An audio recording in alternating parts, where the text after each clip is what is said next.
In the previous episode, after everything seemed lost and lots of tears and drama, Mal woke up from the coma for the immense joy of Ben and the VKs. It's now time for the grand finale.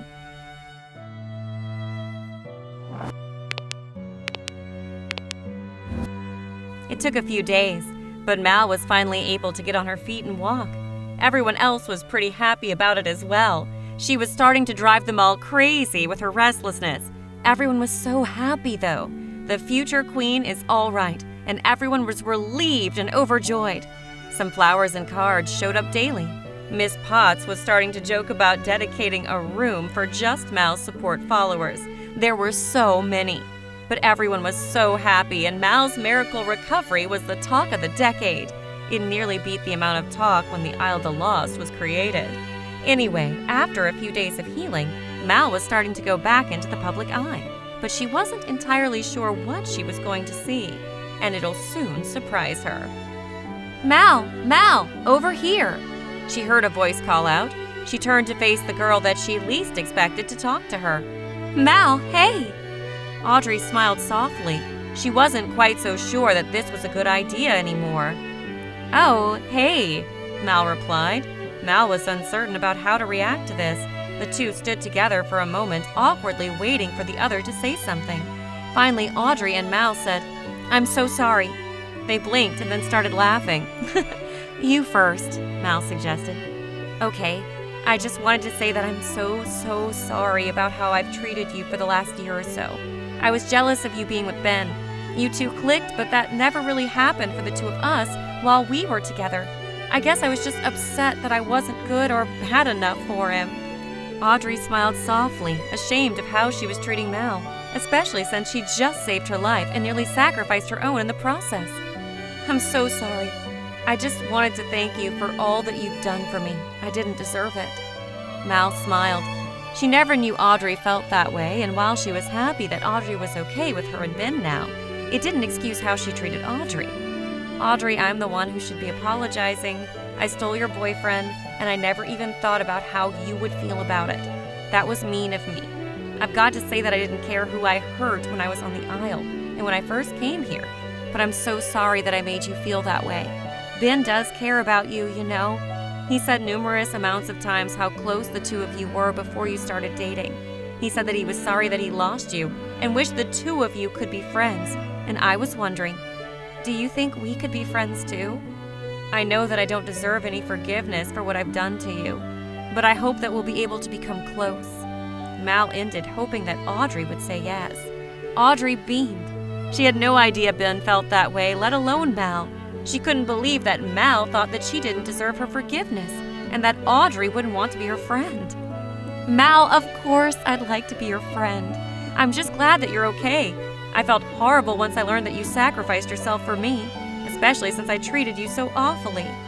Mal shook her head and moved her hand, making a gesture showing that it was all in the past. I'm glad that you're okay. I was nervous that Mr. Beast wouldn't allow my father to come, Mal explained. Audrey giggled. Did you hear about the way they reacted to each other? Harry was worried that they were going to get physical right then and there.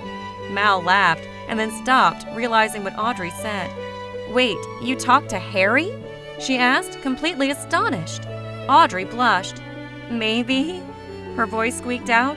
Mal chuckled again. She never would have thought that Audrey would talk to Harry, but to be honest, they would make a pretty cute couple. She said so to Audrey, and then she turned even redder. I don't know, I think he likes Uma, Audrey replied skeptically, but Mal could hear a bit of dejectedness in her voice. Nah, Harry just flirts with a lot of girls, trust me. I think he likes you. Really? Audrey grinned. Why do you think so? Mal grinned. Because he's staring at you. Audrey whipped her head around to where Mal gestured, and sure enough, Harry was staring at her, and he turned red when he saw that she noticed. Audrey turned back to Mal, looking a bit giddy. Mal chuckled. Why don't you go talk to him? She suggested. You sure? Asked Audrey. I don't want to leave you alone.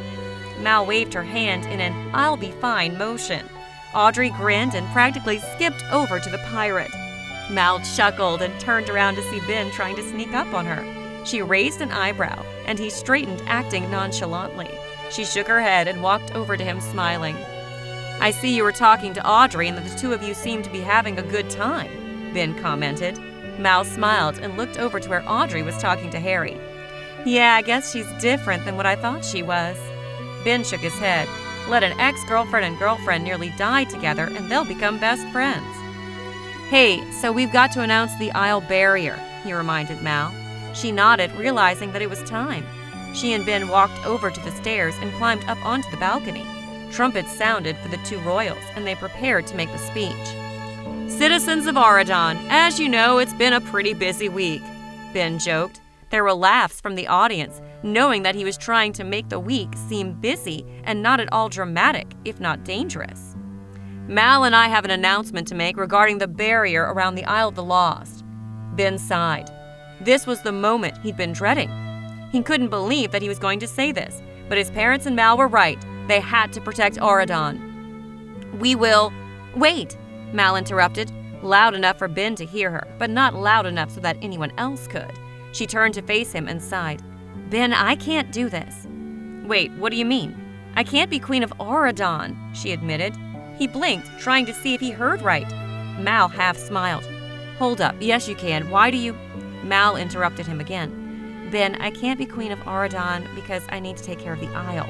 I can't let all those boys and girls stay there when they've done nothing wrong," she exclaimed. Ben blinked again. "So what are you saying?" he asked, confused. She half smiled and turned to the crowd, who were confused and wondering what was going on. "Citizens of Auradon, a moment ago King Ben was going to declare that we made a decision to close the barrier forever, and it was my idea. But it's wrong, and I can't do that." Mal sighed. This was the moment that was going to define her for the rest of her life. She's gotta make it right. "I've learned that you can't live in fear because it doesn't actually protect you from anything. We are all capable of good and bad, no matter which side of the barrier we come from, which is why we need to take the barrier down forever." There was a stunned silence. Then, as if a timer went off, everyone exploded with emotions. Some people were screaming about the danger, as if she was out of her mind. And they'll let the villains out. What if everyone got hurt? But the majority of the people were cheering. It was high past time to let those kids be free. Mal turned to Ben, waiting for his reaction. He was the only one that mattered. He was shocked still. "Ben?" she whispered, a bit nervous about his reaction. He smiled, then full out grinned. "I agree." He walked up to Mal and contributed to the speech. "It's time to stop living in fear. We've lived in fear for the last 2 decades, and where has that gotten us? Anxiousness, nervous breakdowns, unfairness, pain? We need to let it go. We need to let go of all the hatred and pain that we've been clinging on to for the last 20 years and forgive. Forgive those who caused us that pain. Forgive the people that hurt us and changed us. Forgive those that we believe who should not be forgiven, but who needs it more than anyone else. They've spent their time in sorrow and pain and hatred. Now it's time to let it all go and start a new day. It's time we turn the page and start a new chapter. We should not be ruled by fear, but by compassion.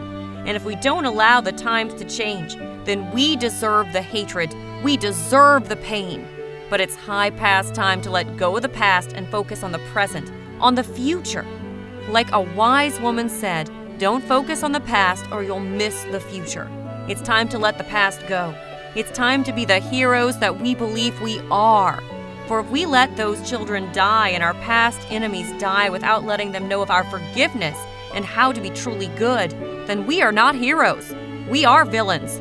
It's time to let our hatred go, Ben finished. There was silence once again. But when the emotion explosion happened, it was all good things. But Mr. Beast walked up to Ben with a worried expression. Son, I don't think... Father, it's not your decision to make. I'm the king now and I'm following my heart. Ben interrupted, knowing exactly what the previous king was about to say. Belle smiled. While she was a bit worried about how everyone else was going to react, she believed in her son and his soon-to-be wife. Adam, she's right. Belle walked up to the former king and dragged him back down off the side of the balcony. Ben smiled, overjoyed that his mother believed in him. He turned to Fairy Godmother. Fairy Godmother, drop the barrier. She smiled and nodded, but before she cast the spell, she hesitated. She walked over to Mal and gently said, "I think you're the one who should do this." She smiled and handed over the wand to the future queen. Mal had tears in her eyes when she took the wand. She fiercely hugged Fairy Godmother before turning to the aisle, which was off in the distance. But before she cast the spell, she turned to Evie, Jay, and Carlos, who were standing off to the side on the balcony. "Together?" she asked. They turned to each other and nodded. Once they were all together, they chanted, along with Ben, the spell that would finally give everyone a chance to be good. To make the world a better place, we have to do it face to face. Immediately, golden sparks shot out from the wand and flew to the barrier, hitting it and causing the barrier to fall. A stone walkway from the aisle to the edge of Auradon was made magically, and now the two worlds were connected. Everyone cheered and shouted with glee. The barrier was down forever, and no one would put it back up. A lot of dancing and singing happened. Everyone was having the time of their lives, knowing they were living through a unique moment in Auradon history. "Can you believe how far we've come?" Carlos asked while the 4 VKs were staring out at the aisle. "I know. I was just about a year ago when we first got into that car thinking we were going to die," Evie recalled, causing everyone to laugh. "Now look at us. Evie shared true love's kiss, Carlos got a girlfriend, Gil and I are going on a world adventure, and Mal's getting married," Jay exclaimed. Everyone nodded, seeing that their lives changed more than they could have ever imagined. After a couple of minutes of content silence, Mal grinned, coming up with an idea. "Want to do one last race?" she asked a bit wickedly. They all looked at each other and, without a word, ran back to where it all started and where it all ended.